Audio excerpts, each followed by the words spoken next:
आप देख रहे हैं आज तक बड़ी खबर जो इस समय हमारे सामने आ रही है वो ये कि गलवान घाटी में जो भारत और चीन की सेनाओं के बीच टकराव हुआ था वहां पर 20 भारतीय सैनिक शहीद हुए हैं। अब तक जो खबर हमारे सामने थी वो 3 की खबर थी, लेकिन 20 भारतीय सैनिक शहीद हुए हैं। सूत्रों के हिसाब से ये खबर हमारे सामने आ रही है और ये वाकई बहुत दुखद भी है और उसके साथ ही एक समूचे देश में उस गुस्से को भी भर रही है कि आखिर जब चीन के साथ हम बातचीत कर रहे थे तो उसे इस तरह की धोखेबाजी की जरूरत क्या थी कि उसने एक छोटी भारतीय टुकड़ी को घेरकर इस तरीके का आक्रमण किया है। भारत और चीन की सीमा पर गोली कभी नहीं चलती है, लेकिन जिस तरह की ये वारदात है, जिस तरह के हथियारों का, पत्थरों का, डंडों का, नुकीले कीले तारे लगे हुए डंडों का इस्तेमाल चीन ने किया है, उसकी मंशा पर बहुत बड़ा सवाल उठ जाता है। हमारे साथ पूर्व थल सेनाध्यक्ष जनरल वीपी मलिक जुड़े हुए हैं और उन्होंने साफ तौर पर यह कहा है कि आज का भारत और आज की भारतीय सेना पूरी तरीके से सक्षम है इस तरह की चीजों का जवाब देने के लिए, लेकिन इस समय हमें संयम से भी देखना होगा और देखना होगा कि सरकार कूटनीति, अर्थनीति, सारी चीजों को देखते हुए सैन्य नीति से क्या अपेक्षा करती है। हम उनसे बातचीत अपनी जारी रखें उससे पहले हमारे संवाददाता मंजीत सिंह नेगी इस समय हमारे साथ जुड़ गए हैं। मंजीत, ये वाकई एक ऐसा झटका है, एक ऐसा सदमा है, एक ऐसी खबर है, एक ऐसा आक्रोश होगा पूरे हिंदुस्तान का कि 20 भारतीय सैनिक हमने गंवा दिए।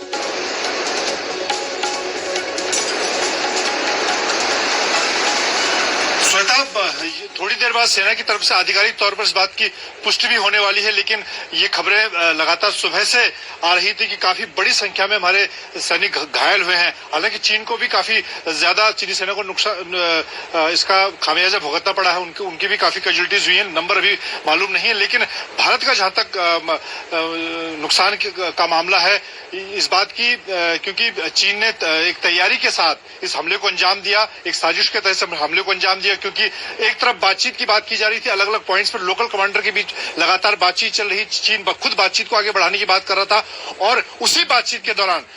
उन्होंने पीछे से काफी तैयारी की। जैसे कि हम लगातार बताते जा रहे थे कि चीन ने अपने तरफ काफी बड़ी संख्या में और बड़े हथियारों के साथ अपनी तैयारी की थी और कल जब ये घटना हुई देर शाम को लोकल कमांडर स्तर की जब बातचीत हो रही थी उस दौरान चीन की तरफ से कुछ हरकत हुई। उस हरकत को देखते हुए हमारे जो बिहार रेजिमेंट के सीओ थे अपने जवानों के साथ वहां पर पहुंचे और चीन की तरफ से एक बड़े हमले को अंजाम दिया गया। हालांकि उसके बाद हमारे जो पीछे से जब बाकी सैनिक पहुंचे उस हमले को नाकाम भी किया गया, लेकिन उस फेस ऑफ के दौरान एक तरह से ये पहला मामला है जब इतनी बड़ी संख्या में हमारे सैनिक शहीद हुए हैं।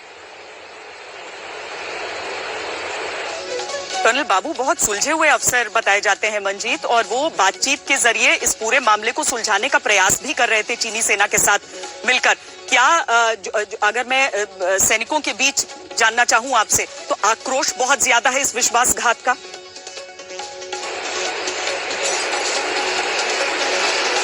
श्वेता, मैं इस वक्त धारचूला जो कि चीन से लगने वाली दूसरी सरहद है उत्तराखंड, वहां पर हूं और आज पूरे यहाँ धारचूला से लेकर लिपुलेख जहां पर भारतीय सेना की तैनाती, आईटीबीपी की तैनाती है, देर शाम जब मैं वापस लौट रहा था तो हालांकि यहाँ पर भी सेना ने चीन के मुकाबले में पिछले दिनों में जो मूवमेंट हुआ है काफी एक्स्ट्रा डिप्लॉयमेंट किया है, तो एक तरह से आक्रोश था। जो कुछ सैनिकों से मैंने बिना कैमरे की बात करने की कोशिश की, उनका कहना था कि अब बहुत हो चुका है, इसका जवाब मुंहतोड़ जवाब दिया जाना चाहिए। तो ये एक सेंटिमेंट भारतीय सेना का और यहाँ पर जो खासतौर से सरहद से जुड़े लोग हैं उनके बीच में